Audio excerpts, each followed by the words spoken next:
these shades on is because I look like a person who hasn't slept in 2 days. And if I take these shades off, I would scare you away. So I'm not wearing these shades because I think I'm cool. Because matter of fact, they're like 99-cent shades. These are not Ray-Bans. These are not Ray-Bans. We just got done with the patron party, and it was a meaningful experience. Um, it was great. I love that at the end of the patron party, we danced for like 3, 4, 5 hours. I don't know how many hours we danced, but at the end of the dance, we spoke and we talked, and people shared something. And from listening to what everybody says, please forgive me for wearing the shades, because if I take them off, y'all, I look like death warmed over. Okay. Okay, I guess I don't look that bad, but I look like death warmed over. I'm gonna keep them off because I want you to take me seriously. I'm gonna put these on. Let me put these on. Let me put these on. There you go. Um, and I see a lot of people are up with us. We have 350 people up. I'm not that faded. I'm kind of faded, just a little. Um, but there's something meaningful I want to talk about. Just for 5 minutes. I get this microphone is throwing my focus off. No, more than anything else, feeling like, are you feeling good, Ben? Yeah, I mean, I'm feeling good because we had a really, let me get my camera in focus. God, dog, get in focus, my friend. Stay in focus. Somebody said, am I feeling good? I'm feeling good because we had a really good time tonight. And we had an opportunity to be ourselves. And in the midst of being ourselves, we talked about one of the biggest things that stood out to me tonight is this. And I hate to, for those of you who weren't in the room with us as we talked about this, it's going to come kind of hard. I want to start, what I'm getting ready to say is going to hit kind of hard. And it's a little bit, no, I'm not baked. I'm not baked at all. I'm actually really serious about what I'm going to say. And what I'm going to say is a little heavy. And I haven't warmed you up at all. So if you weren't at the patron party, you're going to be like, holy shit, this cat is coming out of left field. Just let me know when y'all are ready. Okay? Let me know when y'all are ready. And I want to see how many people we have. We got 400 people. I am marinated. We party from 9 p.m. till it's almost 3 in the morning. This is the kind of party life I used to have. Somebody said I look like I'm feeling good. Let me put these on so you can't see how I look. How about that? No. Seriously. We live in a system that does not care about us. They honestly do not care about us. Over and over and over and over again tonight, I heard teacher after teacher after teacher after teacher talk about how their life has been put on the line when it didn't have to be. So many people's lives have been thrown away in COVID-19 that did not have to be. And not only were their lives thrown away, we're dealing with people who justify. And it's important that you dissect the word justify the way that I do. Justify doesn't mean that there's justice around it. It means that they make an excuse and try to explain away, and they feel like it's justifiable to throw these lives away. 220,000 people. We had 80,000 people be infected with COVID-19 in one day. We have people who casually dismiss 220,000 people dying because it's only like 0.7%, whatever the math is, whatever percentage it is of the population. People dismiss 220,000 lives because, and again, I know normally I warm up to this kind of point. I normally start with some normal politics, with some Donald Trump, and I you know what I mean? I make sure we have fun, and I make sure that we kind of lubricate the situation before I just hit you with the hardcore stuff. But the truth of the matter is that these people don't care about you. And when we're dealing with a system that doesn't care about you, that means that we have to care about ourselves. We are dealing with a system that is more interested in opening and forcing people back into school systems so that they can have a sense of normalcy, no matter how many teachers it kills, no matter how many janitors it kills, no matter how many administrators it kills, because to them, oh, it's only 0.1% of the population. Never mind, 0.1% of the population is like 3 million people, 300,000 people. Let me get my math right. Who wants to be in that 300,000 people? I don't. You don't. The person who's making that cold calculation, they don't, but they don't expect that they will be, because what are they going to do? They're going to protect themselves while they put your life at risk.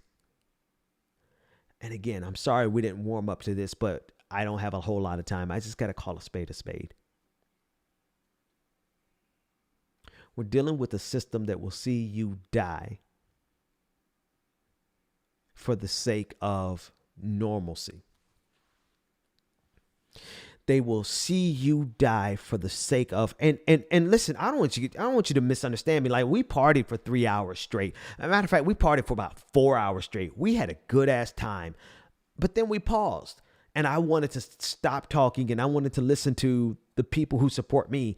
And the number one concern of the people who support me is the fact that their lives are at risk every single day.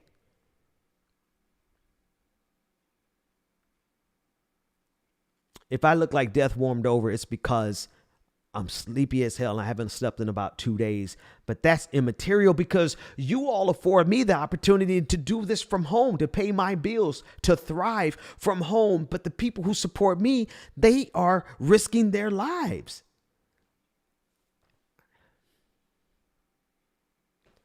And we're risking our lives in a system full of politicians and leaders who simply do not care about the fact that while there are solutions that could preserve the maximum amount of lives, there was a report that said that there's between 175,000 and 210,000 people who did not have to die. There is between 170,000 and 210,000 people who did not have to die from COVID-19. That's a study that came out today. My numbers might be off by 10,000, but still, we're talking about the vast majority of people did not have to die.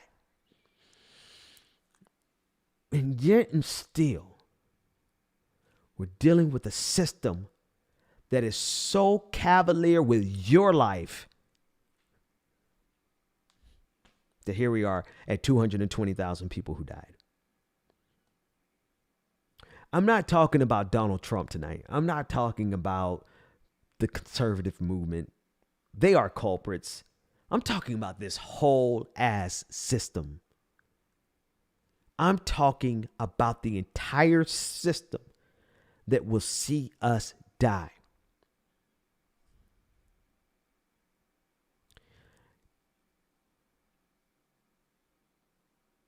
At the end of the day, if we don't have anything else, we have the right to preserve our lives. You can come back from bankruptcy, but you can't come back from death. There's a reverend who is a part of our patron family. She runs with us. She moves with us every morning.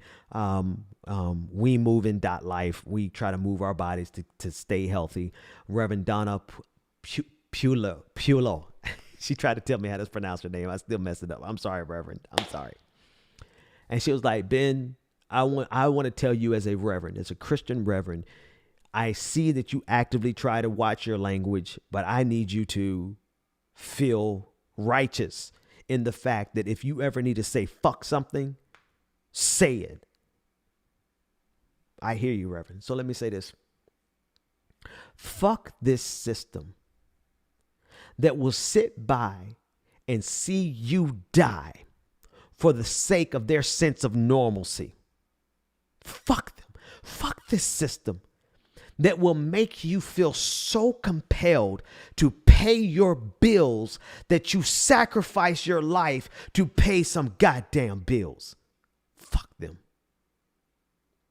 Any system that will have you sacrifice. You can recover from bankruptcy. You can't come back from death. You can come back from poverty. You can't come back from death. You can come back from an eviction. You cannot come back from death. And we're dealing with a system that has us so constrained to their vicious cycle of exploiting us for our labor that they are more than happy to see you die than to allow us time to recover from this plague. They would rather see you die than to lose a quarterly profit margin. And I don't know if this means anything to anybody. I don't know if this is actionable. I don't know if what I'm saying is going to make a difference to anybody. But if there's one person who's hearing my voice who can hear me when I say fuck your bills, you can come back from poverty. You cannot come back from death. They will see you die before they will let you get away with not paying a bill. And that shit is so twisted and evil and sadistic and downright malevolent.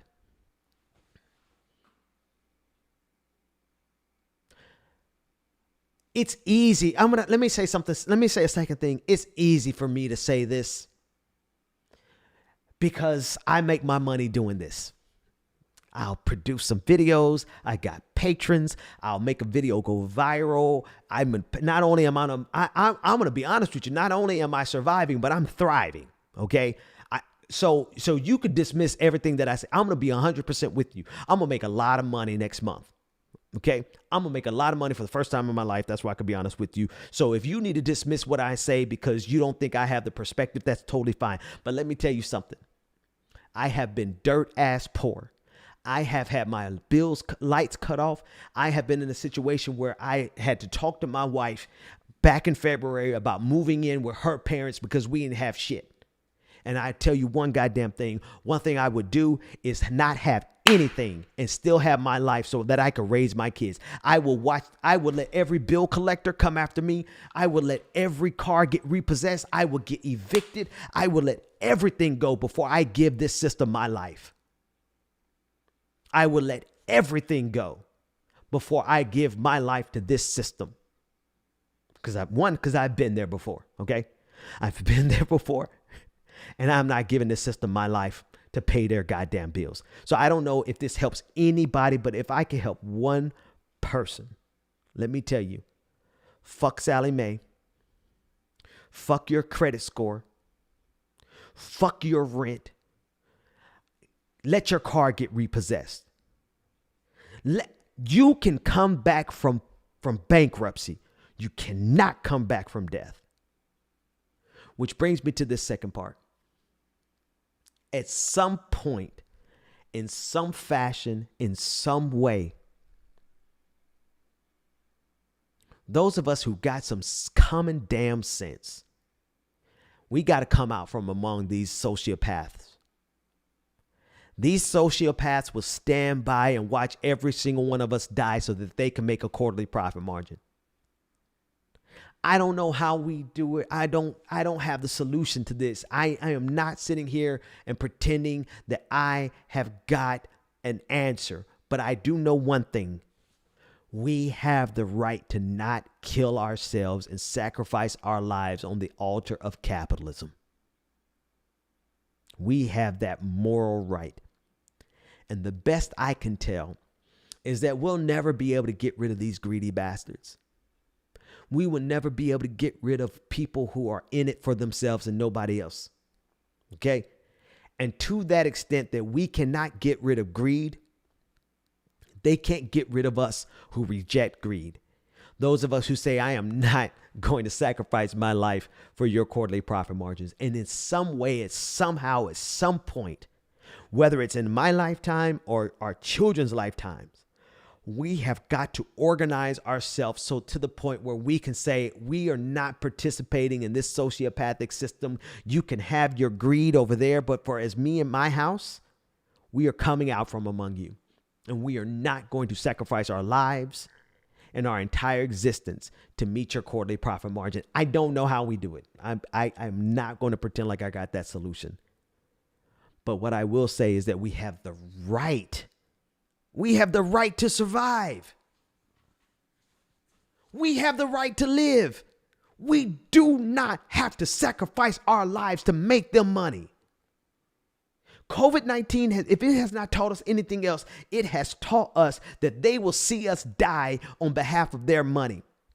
And what I'm saying is that if that means that we have to say, you know what, keep this system, and we'll just come out from among you.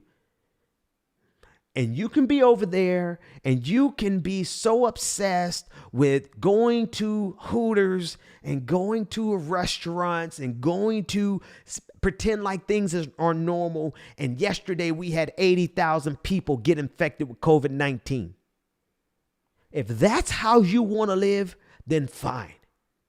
But as for the rest of us, we're going to come out from among you and we're going to sit here.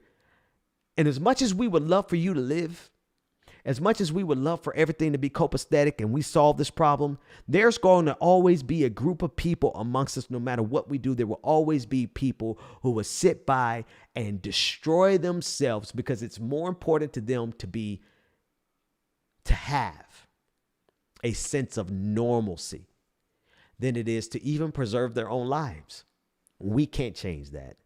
If COVID-19 has told us anything, is that we can't change the minds of people who are so sociopathic that they want to go to a goddamn football game in the middle of a fucking plague. Okay? Fine. We can't save you, but we can save ourselves. And the only thing I can give you right now, I don't have the mutual aid organizations yet that can help 1 million people. We don't. One thing I can tell you is, if you're trying to choose between coming back from poverty, coming back from homelessness, coming back from bankruptcy in your life, the only thing I can tell you is that you can come back from being bankrupt, but you cannot come back from death. And we are dealing with a system,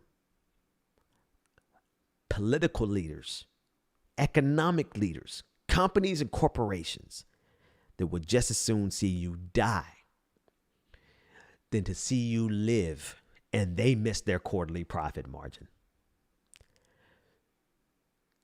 I wish I had more to tell you. I wish I had more. I wish I could tell you that we have an organization that you can join where we can take care of each other. We don't have that. All I have right now is to tell you that you have every right to say, fuck my car note.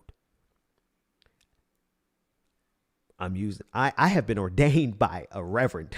I'm using her permission because it's the only way I need you to get this. I try to use clean language on this show. But fuck your car note. Fuck your rent. Let them come at your... If sleeping in your car means that you live and not have to go into a twisted, sick environment where people are spreading COVID-19 recklessly, you could come back from homelessness. You cannot come back from death. I wish if I had an organization that can make sure that you never miss your rent, I think everybody who knows me know that I would. I don't have that. So you can feel free to dismiss what I'm saying as lofty, as idealistic, as foolish, as naive. Fine. That's fine. But I do know one thing to be true. They will sit back and watch you die. And I don't want that to happen. Not before our time. Because we got a lot of work to do. So that said, you have the right to defend your life. And your life is more valuable than your bills, man. Listen, I've said a whole lot of stuff. Can I just make your life is more valuable than your bills? Your life is more valuable than your bills. Your life is more valuable than your bills. Whatever that looks like, however you process that, however you answer that problem, I just got to tell you that your life is more valuable than your bills. And right now, today, October, what's today's date? Whatever today's date is in 2020, we do not have the systems in place to help you. Okay? We don't. All I got is my word. That's it. But for those of us, and I hope it's every single one of you that survive this, we have to make sure that we develop an infrastructure that is completely separate from these sociopaths who will watch us die, separate ourselves from them and say, you know what? In case of emergency, we have a way to take care of ourselves because these sociopathic motherfuckers will see us die in order to meet their quarterly profit margins. And I rebuke that. Okay? Can I say, I rebuke that. I rebuke all of them devils. All of them devils, from Donald Trump down to every single corporation that will see you die so that they can, man, your life is more valuable than your bills. And if we can survive this, we need to make sure that we create an infrastructure amongst ourselves that's completely separate from them monsters to make sure that if we ever cross this bridge again, that we can make sure that every single one of us is taken care of. So that you don't have to risk your life in order to survive, to eat food. Okay? I have no finesse way. I have no fancy way to end this. I'm just going to say good night. Your life is more important than your bills. And I'll see you guys tomorrow. Take care, everybody.